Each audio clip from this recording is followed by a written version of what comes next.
Broadcasting live from Dar es Salaam, this is TBC News, our top stories.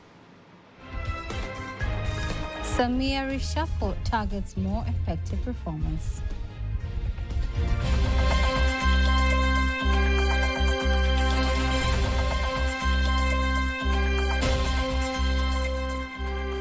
Temeke IJC marks 3 years of exemplary service. Center before it was started, the visit of the people during the in one day was about 400 people, but now it has gone up to about 801,000 people every single day. Good evening, I am Teddy Mparinyanga. You can also follow us live via YouTube channel TBC Online, and also get all the latest news through our Instagram, Facebook and X pages at TBC Online. The President of the United Republic of Tanzania, Samia Suluhu Hassan, has directed the newly sworn-in leaders to strategically use country's economic diplomacy policy to steer speedy economic development. She gave the directive during the swearing-in ceremony involving the recently appointed leaders in Zanzibar. Peter Mganga has more details. Suluhu Hassan recently announced cabinet reshuffle and other key appointments, and today she's administering the oath of the appointed leaders.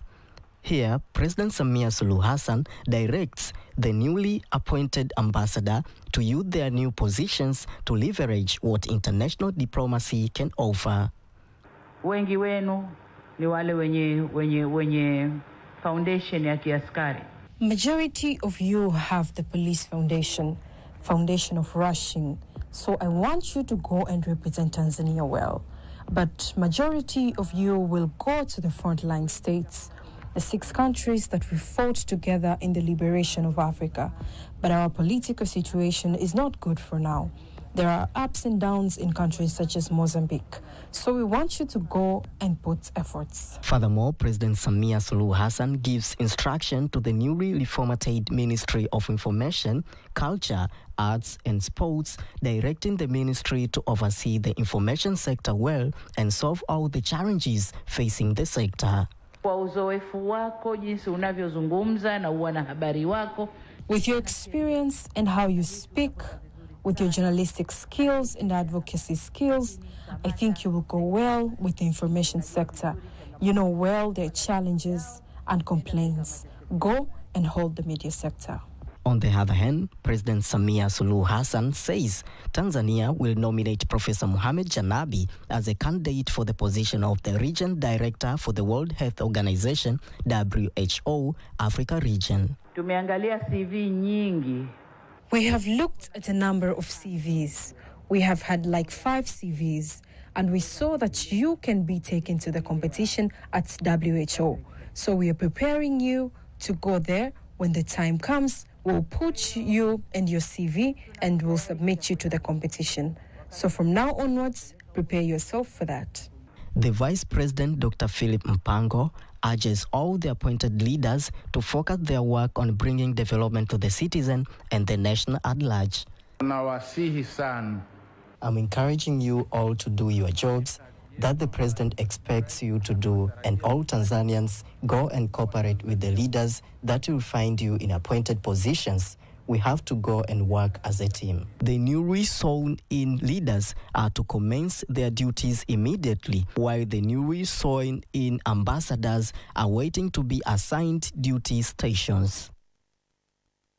Chief Justice of Tanzania, Professor Ibrahim Hamis Juma, says Temeke Integrated Justice Center is one of the outcomes of the government's efforts to ensure the justice system prioritizes needs, interests and well-being of its citizens in facilitating equal and timely justice for all, particularly in family cases, to enhance gender justice. Here are more details.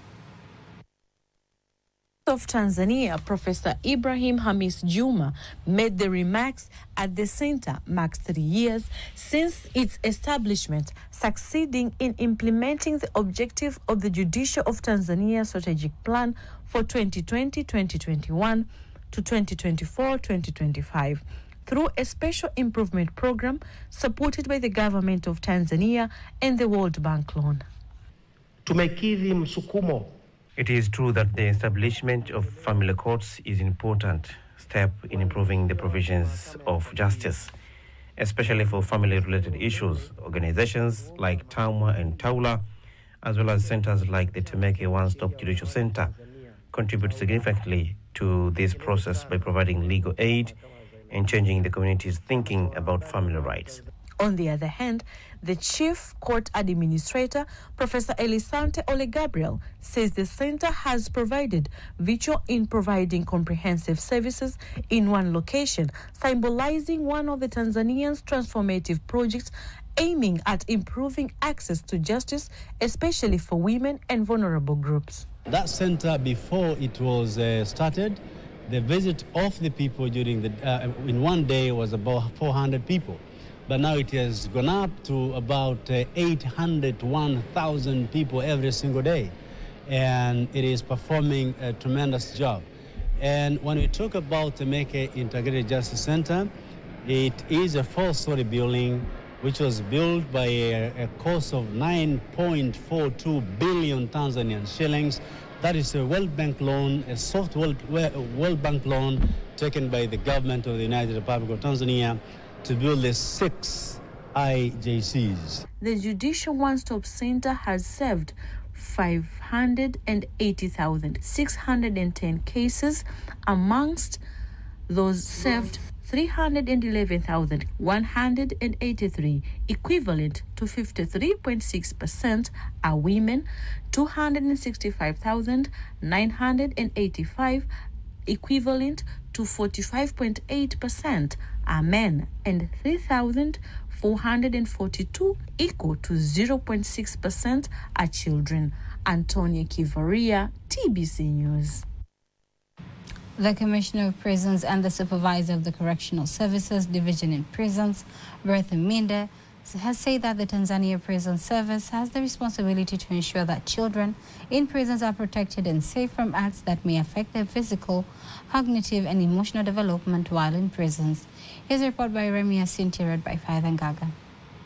The Tanzania Prisons Service was established to not only secure, control, and punish offenders, but also to rehabilitate or reform offenders. The Tanzania Prison Service does not have the authority to bring a person to prison. Its authority is to receive him, keep him, protect him, and provide him with services. In order to ensure that the rights of children are protected, the prisons, in collaboration with the United Nations Children's Organization, UNICEF, are meeting in Morogoro to explore the best methods to increase the protection and safety of children in prisons. With that in mind, the Tanzania Prison Services is in the process of reforming prisons law in order to improve various operational issues, which include the supervision and protection of children in prisons. Commissioner of Prisons and Supervisor of Correctional Services Division in Prisons, Bertha Minde, here, among other things, says it is the responsibility of the Tanzania Prison Service to ensure protection and safety of children in prisons. Children are the most vulnerable group of people in our society. They face many challenges when they are in prison environment, which can affect mental, physical, and emotional development. It is our responsibility to see that these children are in safe environment. According to the 2024 UN World Drug Report, the number of drug users globally has increased by 20% to reach 292 million people, while those who have access to treatment is about 1 in 11 individuals, with the number for women being much lower.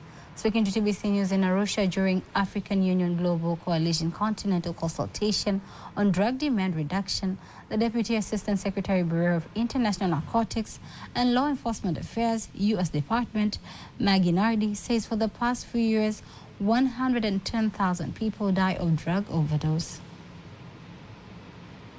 This year, according to the U.S. Centers for Disease Control, we have made a breakthrough. We have not yet determined all of the causes for that, but I am quite confident that the work that we have done with education, awareness building, provision of opioid antidotes, and outreach to communities played a huge role in this. because the awareness people know now that they too can take action to save lives. We have committed to a holistic, evidence-based approach that spans prevention, treatment, rehabilitation, reintegration, and recovery for individuals with substance use disorders. On the other hand, the Deputy Minister, Prime Minister's Office, Policy, Parliament and Coordination, Umi Nderianaga, says for the drug demand reduction initiative to succeed, concerted efforts are needed. Work together to make sure that we end the use of drug, but also we support those who have got the challenge. Today marks the final day of the 16 days of activism against gender-based violence. The 16 days of activism is an opportunity to revitalize commitments, call for accountability and action from decision makers in achieving gender equality and women and girls' rights everywhere. Here's a report by Robert Stephen on the days. Every day, millions of people connect online to share, learn, and grow. But for many, the digital space is not a safe place. Maybe from the perspective of the victim, and I would say that I'm a victim of online gender-based violence. Online gender-based violence is a silent epidemic targeting individuals, especially women and marginalized genders, with harassments, threats, and abuse. It's the type of violence that is amplified through technology, which means it's through social media platforms and through other technological innovations such as the rise of AI. The report has been launched November 26th. The report was launched. It is called Echoes of Harm, dissecting from the victim's perspective on the victims themselves, expressing how they felt when they went through it, their families and friends. It's sort of a place that has been forgotten. So we thought it would be really helpful if we hear the victim's perspective. A case study from the Echoes of Harm report analyzed 5,073 tweets about a victim and found that 91.3% of the comments were negative, with only 5.1% positive, 2.6% neutral, and 1 remains undefined. This underscores a concerning pattern of negativity. On the other hand, Jamii Forums, as one of the online platforms for open discussions, shared its views on how its moderate users' content to combat gender-based violence. So some of the efforts that are done by Jamii Forums towards controlling gender-based violence can be by having guidelines and policies that actually enable a user so as to actually protect women who are online, to protect them from issues such as cyberbullying or harassment online, but they can also have a user reporting mechanism which can enable women to report cases of gender-based violence or harassment or cyberbullying in case they do face it online. Online spaces should empower and not endanger. Let's create a digital future where respect, equality, and safety prevail. Rioba Stephen, TBC. The Deputy Minister of Industry and Trade, Exaud Kigahe, welcomes businessmen from Mianyang province in China, which is a strategic science and technology center to set production facilities of goods and services in Tanzania so as to make the country reduce its foreign currency spending for importing goods. He made the call in Dar es Salaam while opening a business forum involving Tanzania companies and 16 Hilo province-based companies, where the Deputy Minister has called on Tanzanian business community to explore ways to partner with the potential Chinese businessmen, while a business analyst from the city of Mianyang, China, Yang Wensheng, says they plan to build a large mining factory. The government of Tanzania has implemented various incentives to make the country an attractive destination for investment, from tax incentives and special economic zones to a simplified business registration processes. We are dedicated to supporting foreign businesses and investors who wish to establish their presence here in Tanzania. I really encourage you to explore more of our country's vast potentials take advantage of the opportunities before you and partner with us in building a brighter future for all. Forward to receiving many companies, Chinese companies, especially from your province, and they want to assure you that TIC will support you, will be your partners, have already said. The city of Mianyang is amongst 100 cities in China with the largest economy. Mianyang has gained its reputation as a technology center due to its importance as a base for national defense, scientific research, and production. And on to the next story. Call has been made to young people to maximize their full leadership potentials, as well as to mold their character for greatness to become people of influence and shape tomorrow's African continent potentials. Caroline Maleo has more details. It is the Visionary Youth Leaders Conference that has been organized by the Africa Youth Leadership Forum, being held in Dar es Salaam, bringing together more than 200 participants. Member of Parliament Eric Shigongo, who is also a well-known Tanzanian businessman, entrepreneur, writer, and author, calls on young leaders to exhibit high and disciplined performance in their works so as to touch the lives of others, just like our great and founding father of the nation, Mwalimu Julius Kambarage Nyerere. All of us are patriotic, and all of us love this country. This country is about you and I working harder to change it. No one else except ourselves. I want you from today to believe in yourself and say, I am going to move forward building my country. And we have role models like Nelson Mandela, Mahatma Gandhi, J.K. Nyerere, Jomo Kenyatta, Mother Teresa, Martin Luther King. We admire those people. Let's live an impactful life. The High Commissioner of Uganda to Tanzania, Colonel Fred Musige, says his journey of great leadership had been achieved through vision, discipline, and sacrifice, urging young people to follow his footsteps. You are the future leaders of this country, of the Africa, of the world. So I want to thank all of you who are in this business of constantly planting a seed, adding value to the youth like you. I thank you and God bless you for that. We are winding you, we are adding energy to you, we are energizing you, we are adding value so that you become someone of influence, someone who add some positive value to the world. And I want to thank you for doing that. The conference focuses on pivotal role of youth in steering the nation and region towards a resilient and a sustainable future. I am Caroline Maleo, TBC News. In case you missed any of our stories, remember you can always go to our YouTube channel at TBC Online and watch anytime, anywhere across the globe.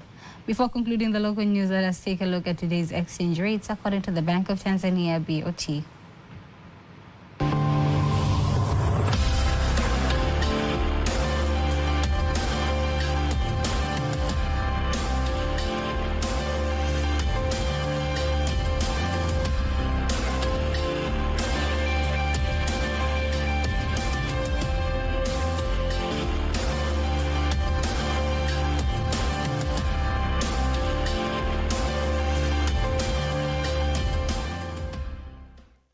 Don't miss TBC News every weekday to know all the latest in exchange rates. Time now for all the latest in international news.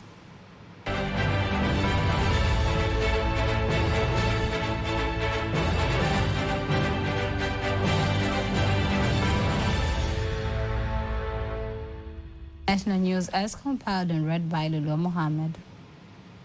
South Africa and Nigeria say they are committed to strengthen their partnership and trade relations for the benefit of both countries and the continent at large. This is the outcome of a recent session of bilateral commission held in Cape Town, where both presidents of two countries, Bola Tinubu and Cyril Ramaphosa, discussed strategies to strengthen ties despite historical challenges. a recent xenophobia incident against Nigerians in South Africa, both countries agreed to establish an early warning to monitor and prevent violence against nationals from both countries. Israeli Prime Minister Benjamin Netanyahu has begun giving evidence in a court in Tel Aviv in his long-running corruption trial, becoming the first sitting Israeli Prime Minister to take the stand as a criminal defendant. Netanyahu, who is charged with fraud, breach of trust and accepting bribes in 3 separate cases, is expected in the first instance to be questioned by his defense lawyer for several days. Israeli Prime Minister Benjamin Netanyahu took the witness stand for the first time on Tuesday in his long-running corruption trial to give testimony that will likely force him to juggle for weeks between the courtroom and war room.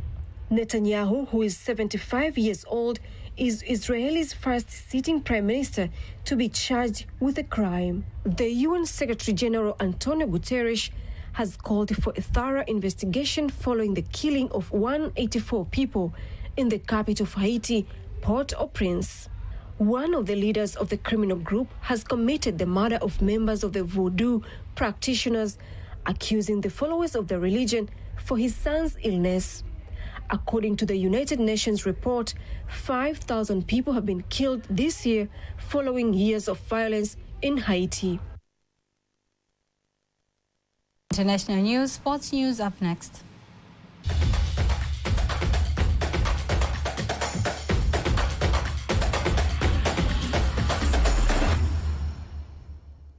In sports news, Japanese baseball scout Shinya Tomonari says Tanzania is endowed with many talented baseball players, but they need to be supported to reach their full potential, ready to represent Tanzania in international tournaments. Speaking during the secondary school baseball final held in Dar es Salaam, Tomonari said he is impressed with young Tanzanian players' talents, adding that Japan will continue to support by providing baseball sports gears and technical know-how. I found that year by year, the ability of baseball players are coming up. And this year, especially, I found many good talent players. Then talent player is not only showing the good ability, but also good sportsmanship. That's because coming from the TABSAS program, baseballship education, that is very effective to such kind of sportsmanship spread out in the Tanzanian baseball. Kosheni Cup concluded today as Temeke lifted the trophy by beating Zanzibar in the final match. Acting Director of Sports Development from the Ministry of Information, Culture, Arts and Sports, Tamba Boniface urges golf stakeholders to invest in the game so as to raise and develop the talents of children interested in playing golf and represent the nations at international levels. Speaking during the closing ceremony of the youth golf tournament held in Lugalo Golf Court in Dar es Salaam, Tamba believes that children talented in playing golf should be developed for the benefits of golf national teams. I know when we invest well in golf, it will represent us well in national and international competition. I call upon the stakeholders from the private sectors and the government institution to support golf. Golf is an essential sport as maybe one of the main sports or a side sports that can help your kid in terms of development, in terms of agility, in terms of concentration and building confidence and competitiveness. We encourage parents, all stakeholders, sponsors to support the junior community.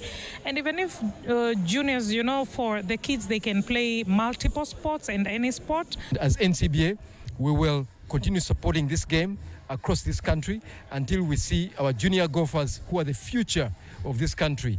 I'm happy to be among the winner today, and I encourage the other children to join this game. More than 20 children who emerged victorious in playing golf have been awarded various prizes, including medals and sports equipment.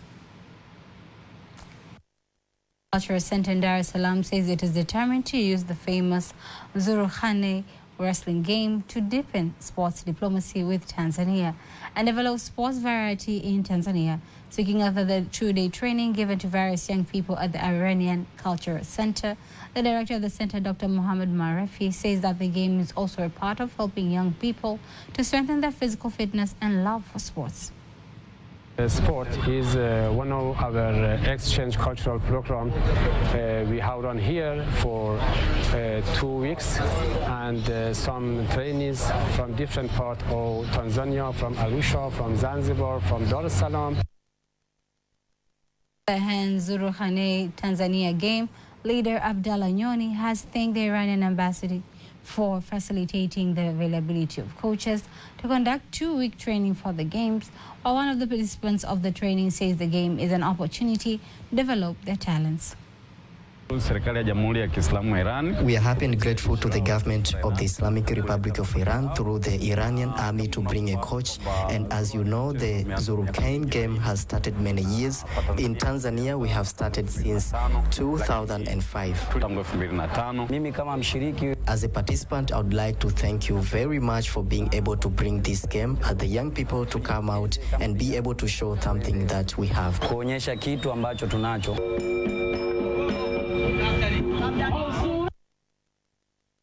That is sports news. And now, before we conclude the news bulletin for tonight, let us take a look at the weather forecast for the next 24 hours.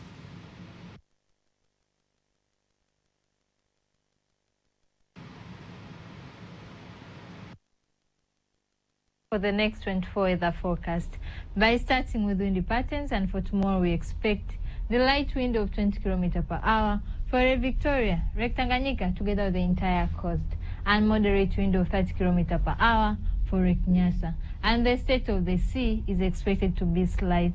And for tonight we expect Rukwa region together with western part of the country to feature with particular condition, thunder showers over a few areas, while for southwestern Highland, central part of the country, northeastern Highland together with northern coast are expected to feature with particular condition, rain showers over a few areas, while for the rest part of the country are expected to feature with particular conditions. And for tomorrow we expect western part of the country, areas around the Victoria Basin, Tanga together with Unguja and Pemba ISOs are expected to feature with particular condition, thunder showers over a few areas, and sun periods. While for southwestern Highland, central part of the country, northeastern Highland, Morogoro, Dar es Salaam, Pwani, including Mafia ISOs, are expected to feature with particular condition, rain showers over a few areas, and sun periods. While for the rest part of the country are expected to feature with particular conditions. Let us see the next 4 days forecast from different cities and regions. Dar es Salaam sun period is expected, a maximum temperature at 32 degrees. Dodoma maximum temperature at 32 degrees. Mbeya maximum temperature is 28 degrees. Mwanza thunder showers are expected, a maximum temperature is 27 degrees. Kilimanjaro thunder showers are expected, and maximum temperature is 33 degrees. Morogoro sun period is expected, and maximum temperature is 33 degrees. Arusha thunder showers are expected, and maximum temperature is 29 degrees. I'm Rebecca William from Tanzania Meteorological Authority. Thank you and have a good night. And that marks the end of the news bulletin for tonight. Do not miss our next bulletin in Kiswahili at 11 p.m. On behalf of the whole team, I am Teddy Mparanyanga. Have a splendid night.